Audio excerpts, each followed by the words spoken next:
Okay, so we're looking at tutorial 11, which is basically about ANOVA analysis of variance and also simple linear regression. Okay, so although there are many questions, but they are revolving around this two topics, right? Okay, so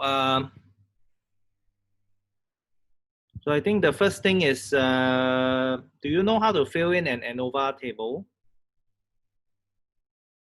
Like for example, question 2 is an ANOVA table. So this is basically a summary of the analysis result, right, in a tabular form, okay? And the cells in the ANOVA table, they are related to each other. So that means you don't need, once you know a few of them, you can actually basically fill up the rest of the cells, right? So this is just to check whether you understand the structure of the ANOVA summary table, okay? Are you comfortable with, like for example, if you are given an ANOVA table like 2, are you comfortable with filling it up?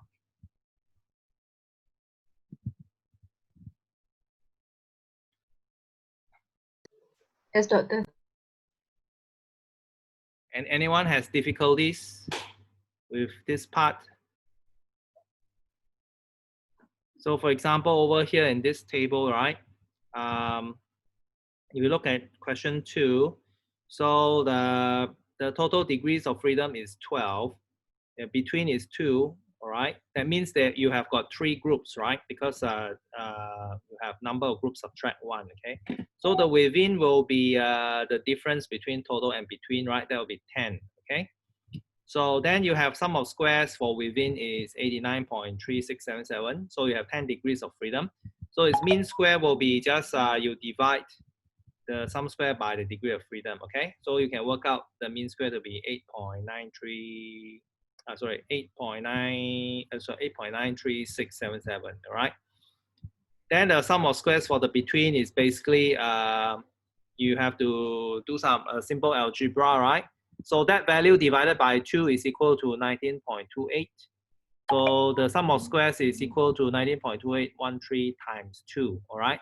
So you can recover that. And finally, once you have the two mean square, right, mean square between and mean square within, the F statistic is basically just the mean square between over the mean square within, right? The mean square between gives you the variance, it gives you the signal part of your data. The mean square within gives you the noise part of the data. So if the F statistic is high, that means the signal is larger than the noise, all right? And then you are likely to reject the null hypothesis of no difference, right, between the means. Otherwise, if your mean square within is very large, that means basically most of the variation is actually noise. So then you will not be able to reject your null hypothesis. Okay.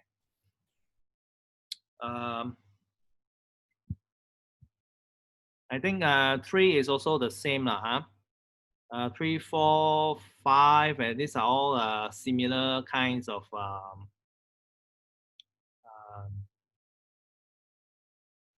problems, right? Okay, except that those you have to work out the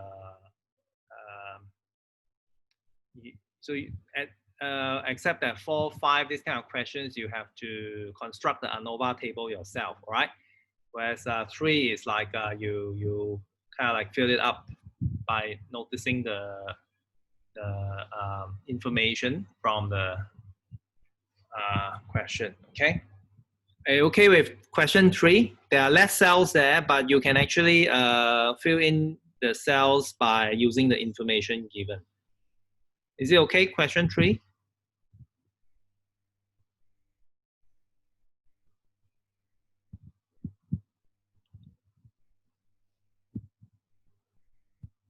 Hello, is it okay?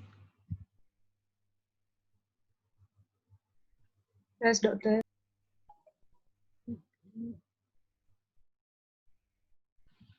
If you have problems, you just say it, huh? Don't keep quiet, huh? Because otherwise I'll just presume that you you are fine with the question, all right?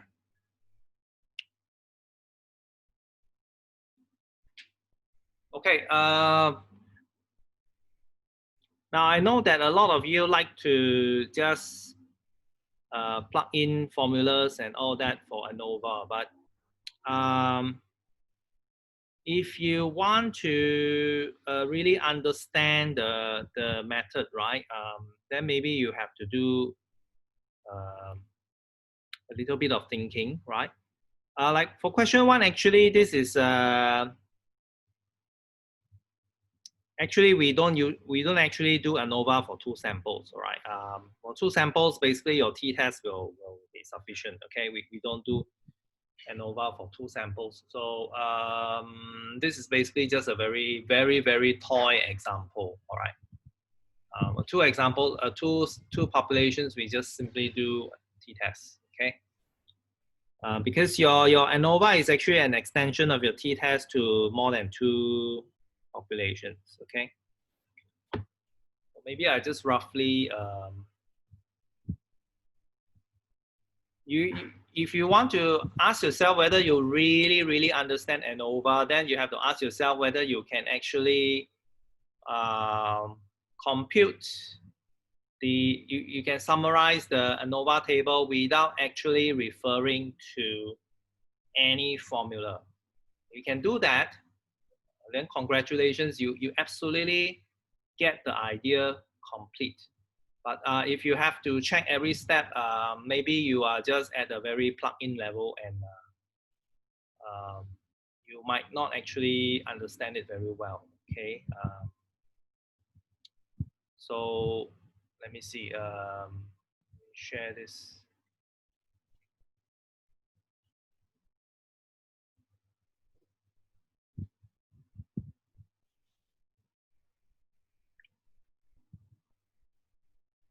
Okay.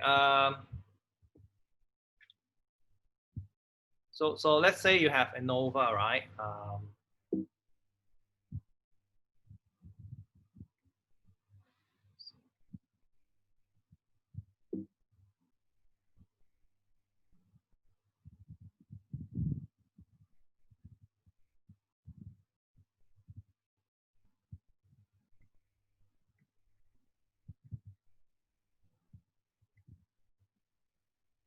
So basically, you have, let's say you have several populations here.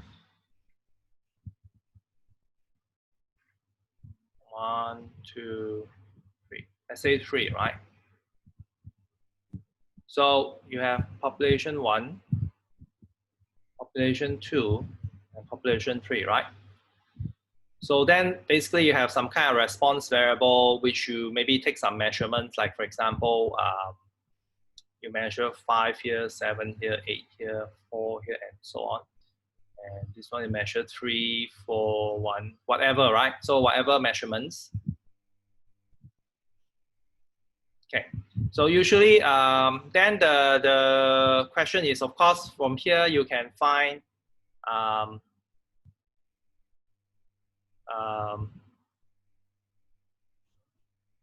the sample mean, right? So basically, we will denote this as 1 dot, 2 dots, and 3 dots, right? The dot, later I explain. Dot meaning that is the average, you are averaging over all samples in this population, right? So 1 is indexing the population, right? So, so for every population, you are going to get, you are sure to get some kind of a sample mean, right? Okay, and every time you do it, it will be different, right? So of course they will be different, right? So these values, they are definitely different.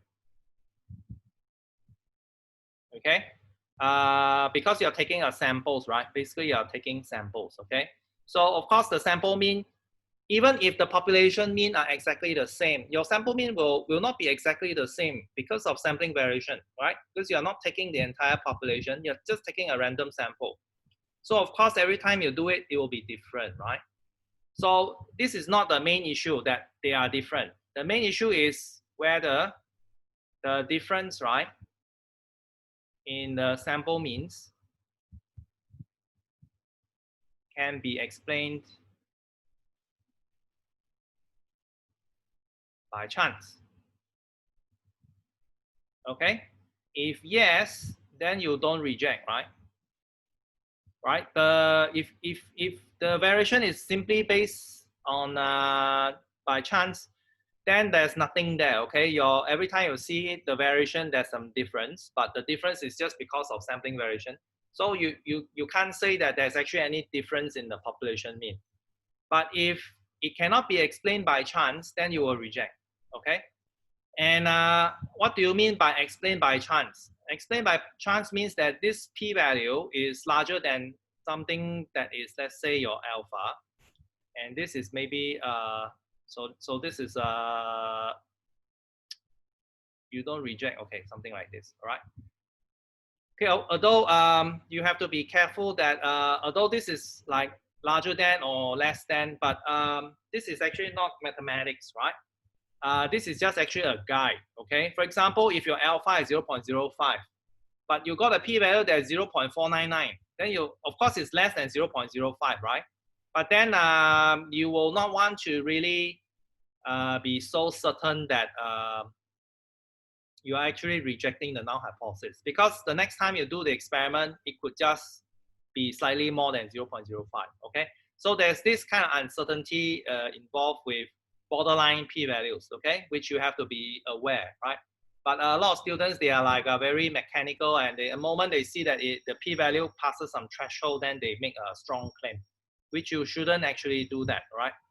So anyway, so you have this, okay? So first thing, you want to find out the sum square within, right? So basically, sum square within is you take all the values, right? So you will, okay, so you basically denote the values like this. Okay, you have two indices, right? The two subscripts here, the the first subscript means is population 1, right? The second one means is the individual 1 in population 1, okay? So you have this. So sum square within is basically very simple. You take this values within each group, and then you subtract the mean, right, of that group, okay? So that will give you the sum square within for group 1. Then you add up everything, sum square for within for group 2 and sum square within for group 3, okay? So basically this is just you take 1j, subtract x bar 1 dot, right? So you basically take the difference from the sample mean, then you take the square, right? So this j is from 1 until n of 1, right? Okay, so basically this is very simple. You take this value, subtract its sample mean, and then you take the square, and then you add up everything, all right? Add up. This simply means you add up everything. So it's the same for the other group. So take note that once you understand the concept, right, writing this sort of algebraic representation is very easy, because the algebraic representation is basically just summarizing, right, the process, okay? So you should understand the process first, then all this algebra will make total sense to you, not the other way around. If you just go and memorize these things, and nowadays you don't even have to memorize it, because you get a formula sheet, right? If you proceed along that line, right, you will learn nothing, okay? And that's the problem, because nowadays everything is so liberal and open, right? So you don't need to bother with even trying to remember anything. Just look up. But the problem with that is that if you don't understand the process, then that whole exercise is actually quite meaningless, because you just think that, oh, there's some formula, you just plug in everything. And whereas the key point is, how do you actually get to that? The formula is basically just a description of a process, right? Just understand the process, okay? So basically your sum of square within is basically just these three things. Okay, it just add up everything. Now, of course, there's some kind of formula that's given, which basically is an expansion of this square, right? So then they kind of like, you can actually algebraically do, this is a quadratic form, right? So you can actually, all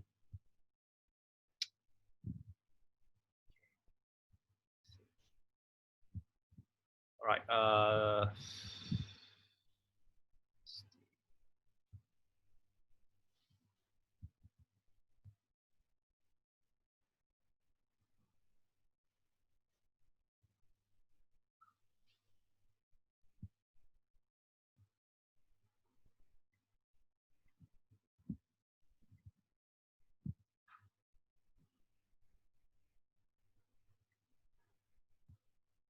let me just move this. Okay, in the formula sheet, you will see something, probably something like this.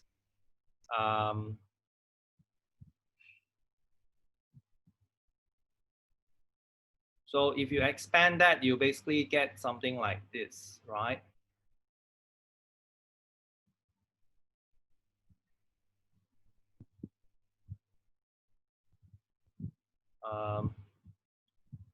Anyway, I can just put I here, okay?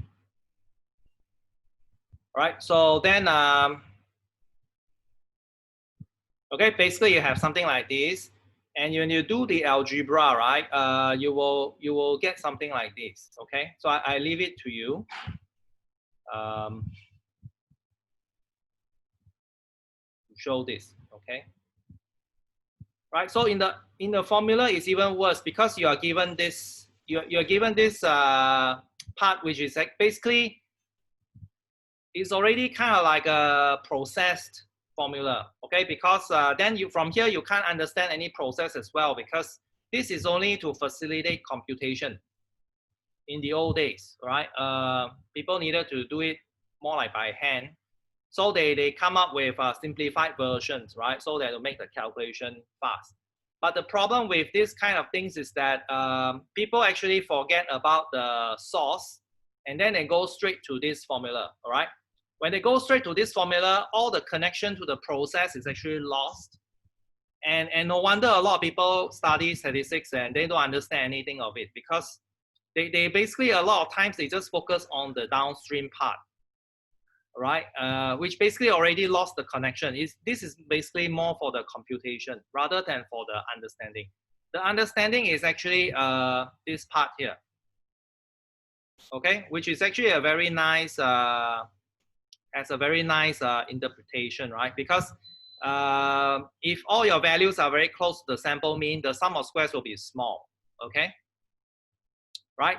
So this is basically your noise, yeah. If all your data are close to the mean, that means the noise is actually very little, right? Otherwise, if they are all spread around your sample mean, then there's a lot of noise, right? Then your sum square will be large.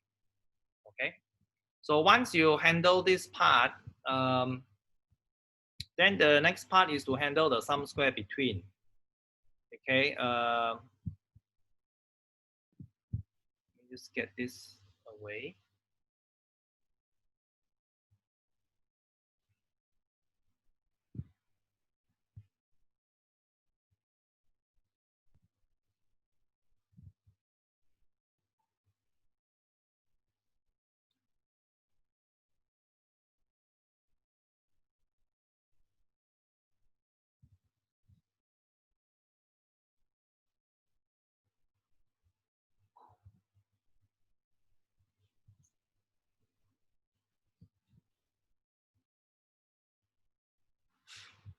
Right. Okay. So now how about the sum square between?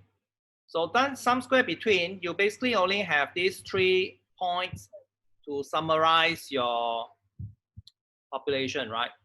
So these are the 3 representatives of representation summary of your the mean of these 3 populations, okay? And then we have something called the grand mean. The grand mean is the situation when all the 3 populations are fused. if they all fused together, there's no distinction between population 1, 2, and 3. They are just considered like one big family, okay? And then the grand mean is basically just everything added, and then you average out, right? That means you add everything, okay? Formula-wise, they might write it like this. Xij, you sum I, you sum j, then you divide by sum n I, right? This looks scary, right? But actually, basically, this is just trying to say you add up all the xi values, right? Add up all indices I and j. That means basically you add up all these values. Divide by sum of ni basically is the total sample size, right? So basically, this one is actually a very simple process. It's just that the algebraic notation scares people. Okay, once you understand the process, the algebra is nothing, right? So this becomes your x bar dot dot. Okay, so you have the grand mean. Now once you have the grand mean, so your sum square between is very simple.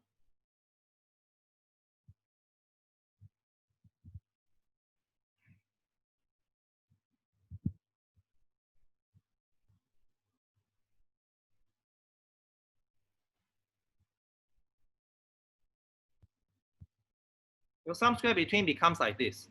You take the value from the sample mean from population 1, you subtract the grand mean, right? Just, okay? And then you square it, okay? And after that, you multiply it with a weight. So this is like a weight to indicate the importance of this difference, okay? Which is equal to the sample size of that you obtain for population 1. And then basically then you add it for the second population, which basically repeats the same thing, except that you have sample mean from that population, right? And so on, okay? So it's very easy. Once you understand it, you can even write it out like this, like what I'm doing now. You just add up everything. So basically, notation-wise, you basically say that you are adding up x bar, okay? This will be I, right?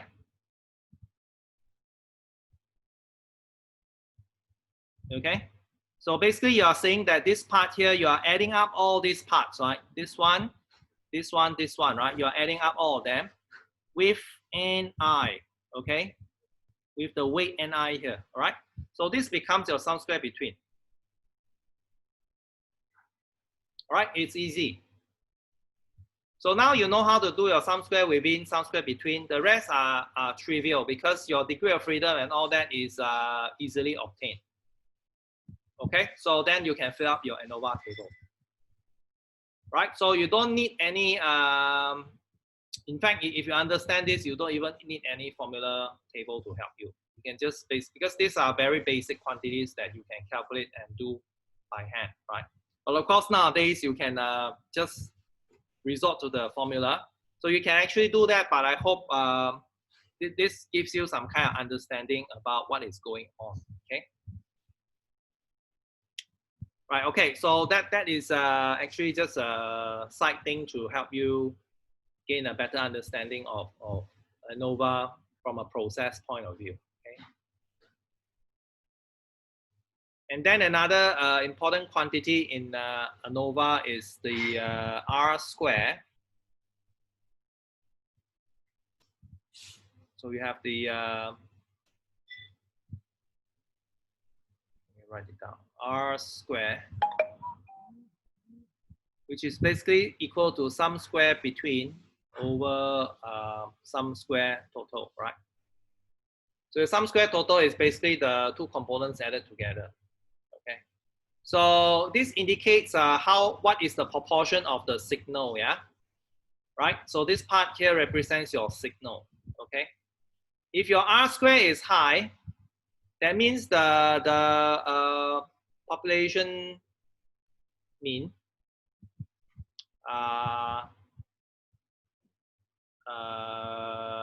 very different, okay, from each other.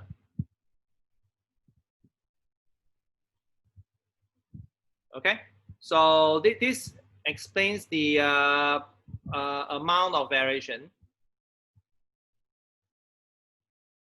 in response variable that is explained by variation in class population labels. Okay.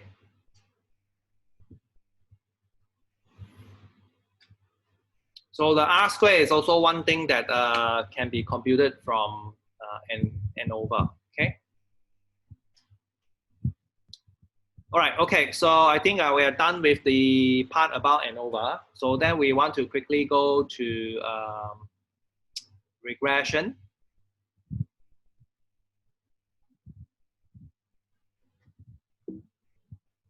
Okay. So now we have some regression problems like this.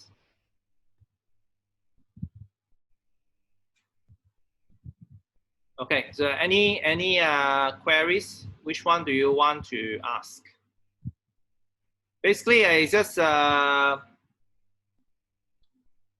all operating on the same at the same kind of level. Okay, so anyone do you want to discuss?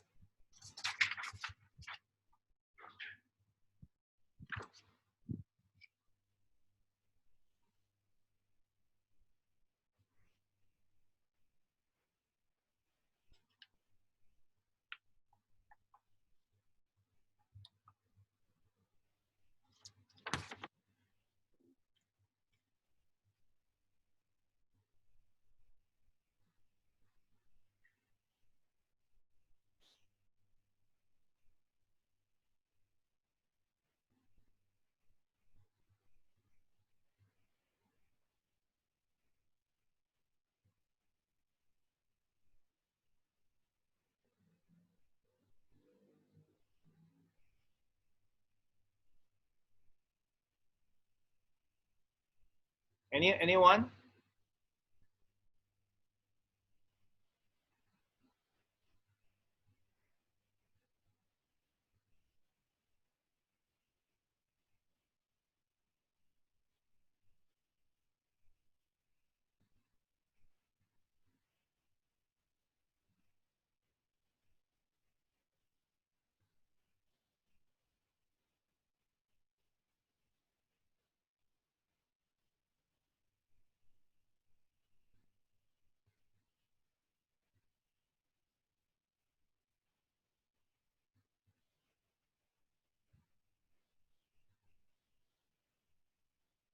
Have you had a chance to work on regression problems, or has it just been recently taught, and you still don't understand what is going on?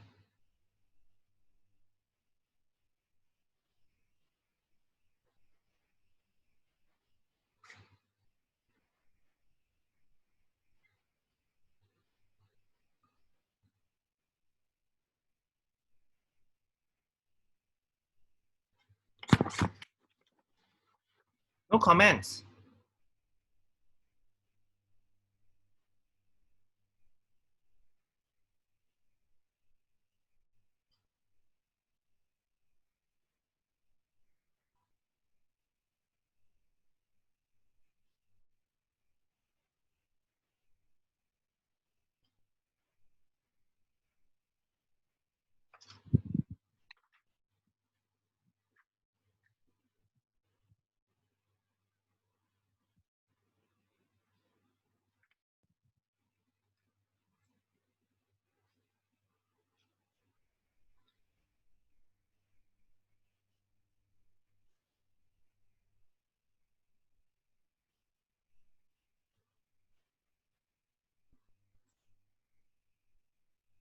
Okay, there's a request for question 10.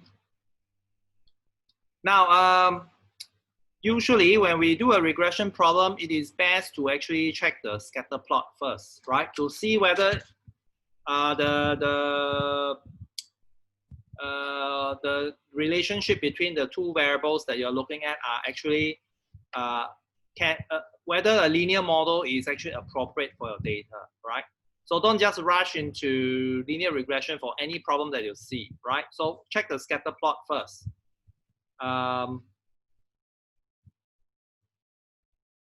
So for this problem,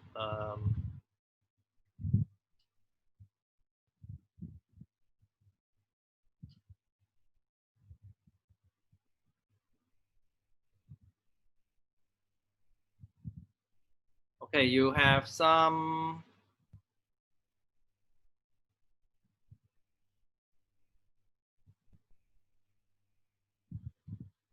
data on income and charitable contribution, right? Income is an independent variable, and charitable contribution is so this is income, and this is the charity, all right? So it wants to see whether the income level of certain people is dependent on charity. Whether people contribute to charity more, right? As a function of their income, right? So for example, here you probably have to use a software to do this, okay? Excel or whatever, or R. You can plot the data points and then basically check whether it is actually linear first, right? But you can roughly, I think, let's just roughly try to do this. Income 76. So let me just let me just roughly draw some values here. So maybe this 0. This one I put 50. This one I put 100. This is very rough lah. Okay, 150, right? So 76 is something here is 15. So maybe I put,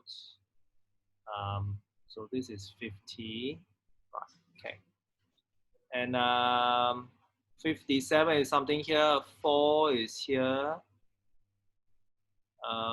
140, 42 is here. 97, 33 is somewhat here. 75 and 5 is here.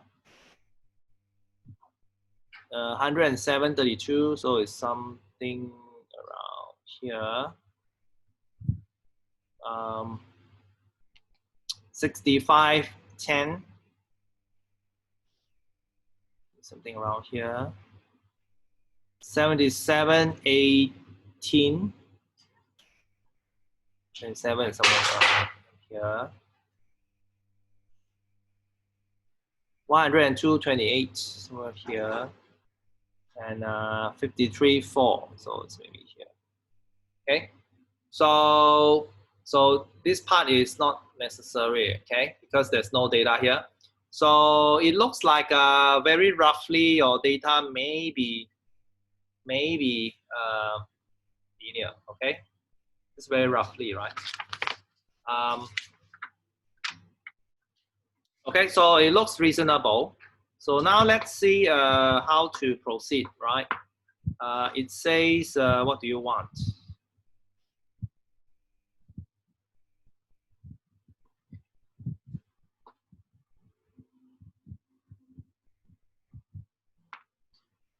Oops, let me see, where did the whiteboard go?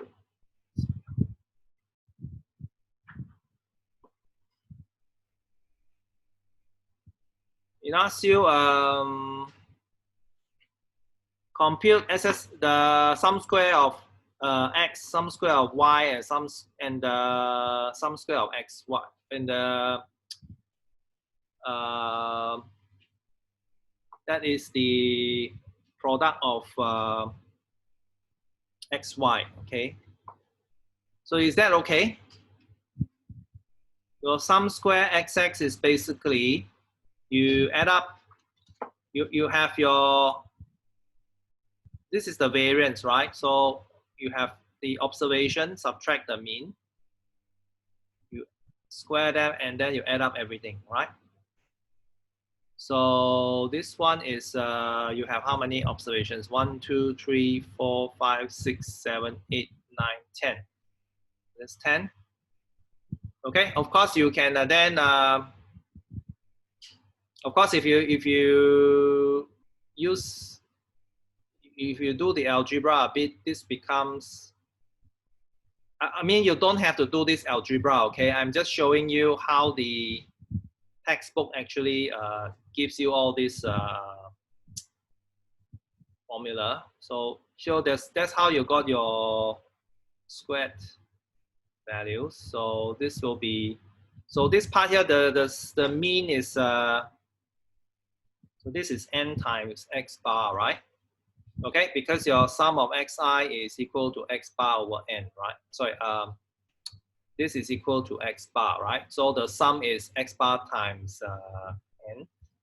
Then this is plus x bar square times n, right? Because you're summing, so my n is 10, right? But I just write n here, okay, for generality. So maybe I just write n here, okay. So that's why you got a formula like this, okay. So that will be n x bar square. So, and they further simplify this to, because your x bar is basically your sum of x squared, right? But you got the n below here times n. So you end up having something like this, okay? You square the sum and then you divide by n, right? This is what you are given in the formula sheet. Now, if you just try to understand it from this n, sorry, I don't think you will understand anything, because this is actually for computation, right? Even I look at this, I will not understand the process. I have to reverse engineer it up to this point. So better you start like this, okay? Because with this concept intact, you don't need this, okay? You can just plug in all the values here and you can find your sum square xx. Finish. Right? You don't actually need this. All right? This is basically, it's okay to make computation, right? But for understanding, it's actually a very poor way of trying to make people understand the sum of squares, okay? A very simple thing, sum of squares, right? Okay? And then your sum square y is basically just the same thing, okay? And then your sum square xy is basically the product, right? So this is the deviation from x, this is the deviation from y, okay? And then you just add them up, okay? So this is very simple, right? I think you can do the number crunching on your own here. Then find the regression of charitable contributions on income. That means you find the model, right? You find out what is the intercept and what is the slope. So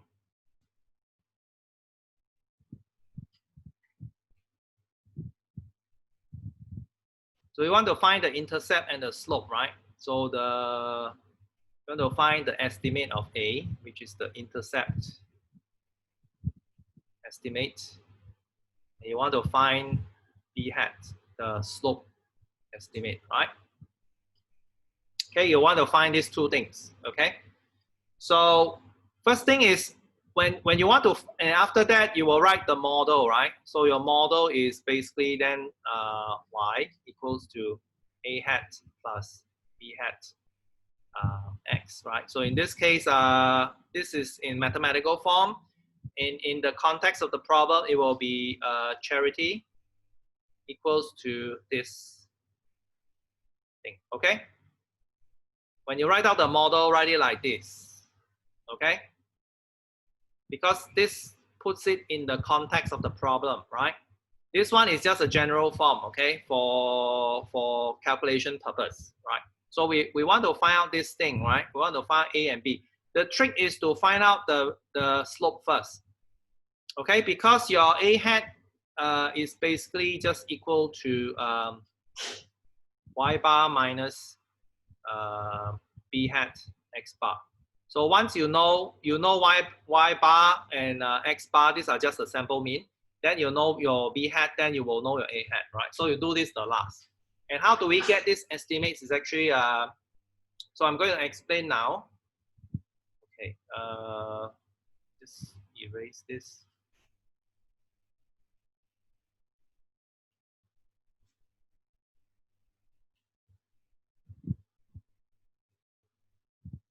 Right, so you have, the first thing to note is that your B hat, right, is given by the covariance of XY. Of course, this is the sample covariance, right? Because you are estimating, okay? Over the, so this is your slope, right? Over the variance of X. Of course, this is the sample variance, okay? Right, you just need to remember that the slope is actually given by, the estimate is given by the covariance of XY, the covariance between these two variables, and normalized by the variance of X. Now, if your covariance is very close to 0, that means this, when your covariance is close to 0, that means these two variables are not, they are more or less independent, okay? So then your B hat will be close to 0, right? Because it is dominated by the covariance, okay? So if you have a positive covariance, that means both of the, when X increases, Y increases, right? Then your slope, your B hat will be positive. And your covariance can be negative, which indicates the when X is increasing, Y is decreasing, okay? So basically, you come to this point here, and then once you have this, it's very simple to proceed because the covariance of that is basically sum of this and divided by, so of course it's divided by n minus 1, and the variance is xi minus x bar squared divided by n minus 1. But since n minus 1, they are present, right? So this ends up being s sum square xy over sum square xx, okay? Which you actually see in the formula sheet lah, okay? So basically, for this one, you calculated in part A, you already calculated both quantities, right?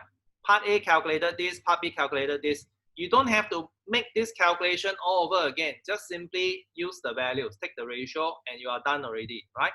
So you get your B, and then you get your A, because your A is basically, your A hat is basically just your Y bar minus B hat X bar. Now, why do you get this estimate? It's because, remember, your Y is equal to A plus BX, right? So you average out everything, it will be like this. Okay, if you average out everything, okay, that means you add all of them and then divide by n, so the constant will remain constant. And then since you are making the A as, you are taking estimates, so you replace with the estimates, and therefore you can see very clearly that this is just a rearrangement, right, to get your A hat. Okay, so that is very easy to get the model. All right. Okay, is it clear to you? Yes, doctor. Yeah, I mean, like this part, it's actually very easy if you have already done part A and you understand that you're using the result in part A to just compute the slope estimate. There's no complicated stuff that you need to do here. Okay.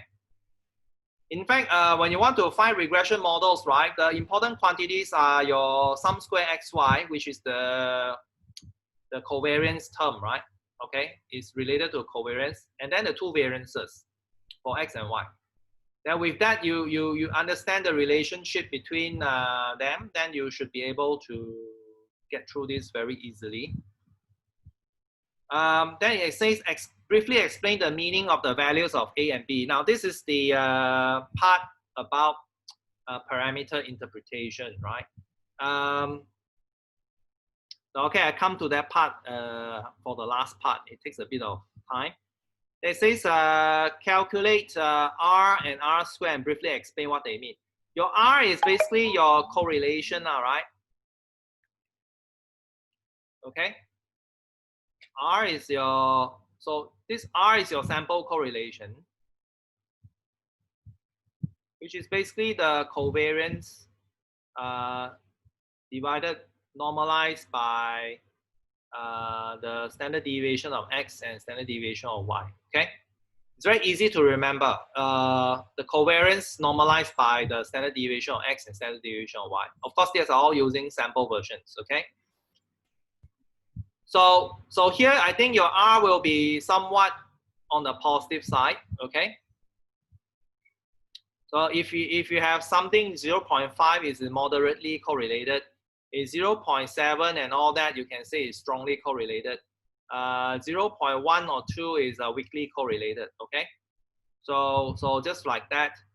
Then the R square basically is the square of your R, okay? So this is the percentage of variation in the response variable, which, okay, let me write it out. Your R square, of course, you can put it in percentage or in decimal. It's fine, but you just use percentage, right? Percentage of your, here is your charity. Because I'm writing in the context of this problem, right? Percentage of charity contribution that is explained by a linear model.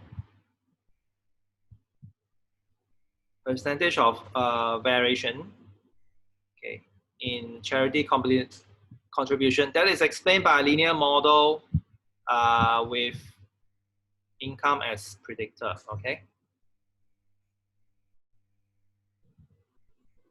Okay. So if your R square is high, that means your predictor, right? Your income here actually explains your charity very well, right? Your variation in your income explains the variation in the charity very well. Okay. So that's your R square. Compute the standard deviation of errors. That one is basically just you can refer to the formula that you have there, right? So it's just computing that value. Okay. Now, how about interpreting the values of A and B?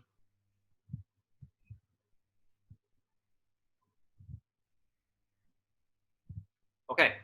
You see, your model looks like this, right? So I think eventually you will get some model that maybe like this. So your values just now, they were like around 50, right? So maybe something like this, okay?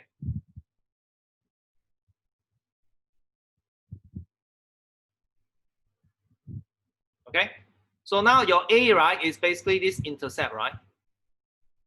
Your B is actually the slope, right? Okay. Can somebody tell me what A means? How do you get A? A occurs when income equals to 0, right? When income equals to 0, your charity is equal to A hat. Does this mean anything at all in this case?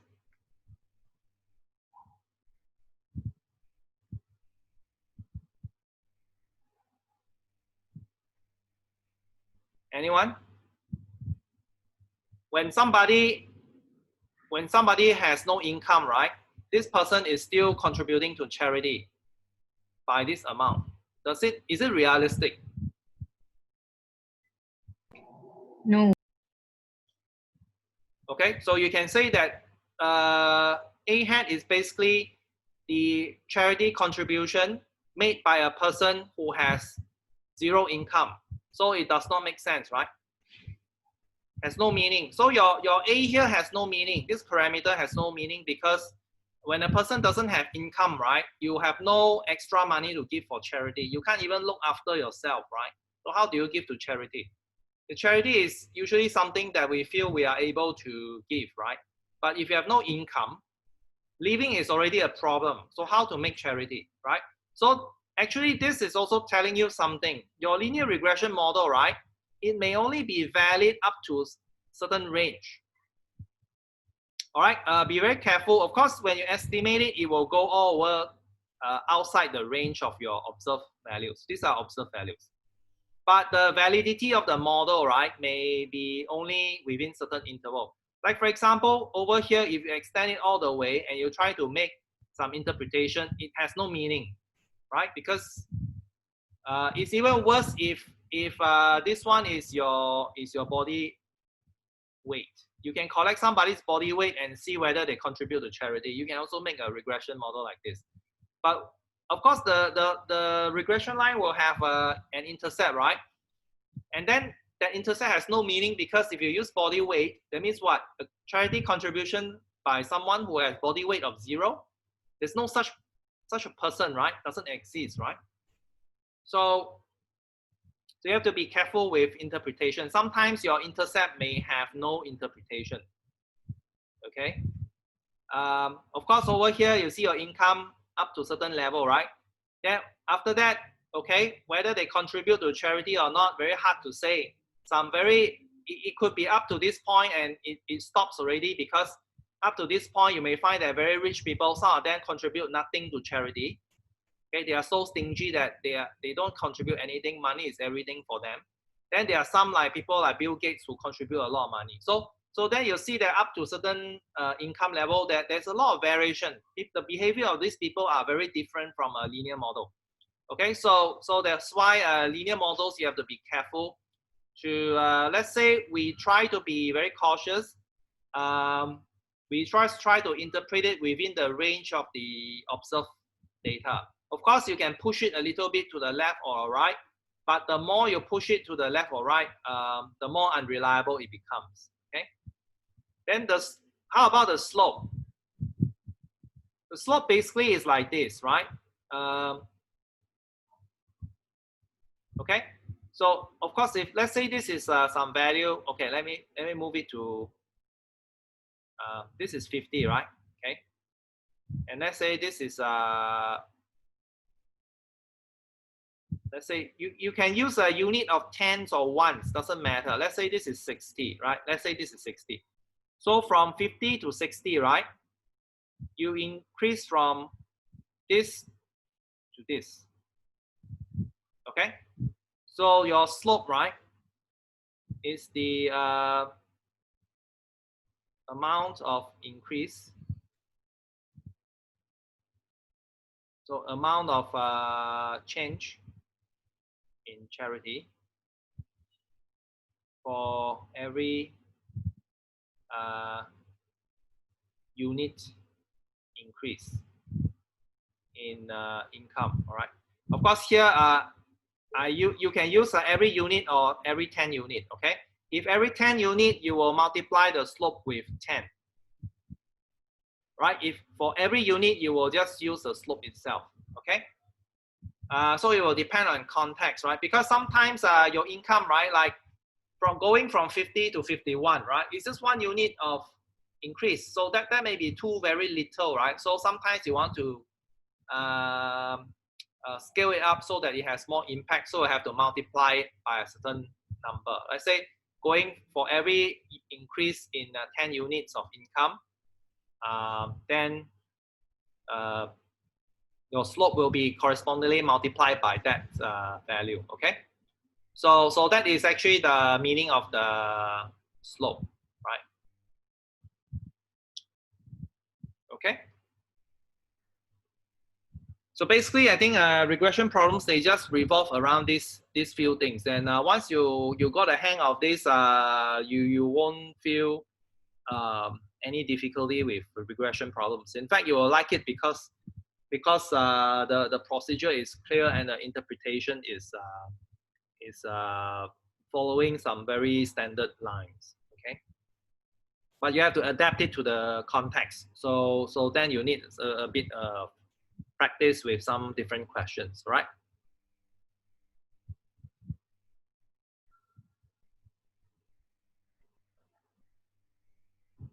Okay, I think so. We are finished already, right? Out of time. All right, so so thanks for listening. I think this is the last tutorial we are going to have, right? Because next week I think it's you have quiz or whatever, right?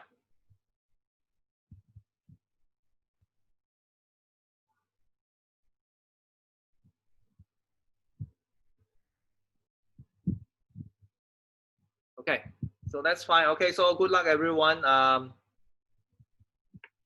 So I'll post this video later, and you can revise it as you practice on tutorial 11, right? Okay. So take care, everyone.